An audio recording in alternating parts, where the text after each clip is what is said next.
धोक्यात आणलेली आहे हा सगळ्यात मोठा भाग आहे। दुर्दैवाने म्हणाय की इथला विरोधी पक्ष कुठलाही असो तो त्याला लकवा मारलेला आहे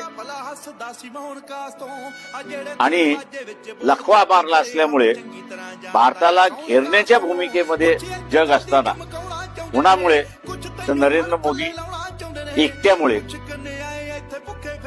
जनतेला माझं आव्हान राहणार आहे की व्यक्ती की देश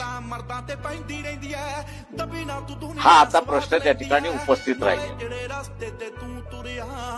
देशाला वाचवायचं असेल या घेरण्यापासून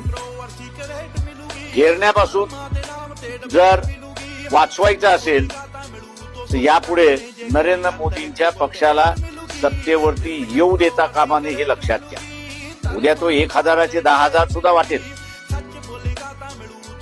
आज तो कंट्री लिकर वाटतोय, उद्या तो असताना स्कॉचच्या बॉटलही वाटेल।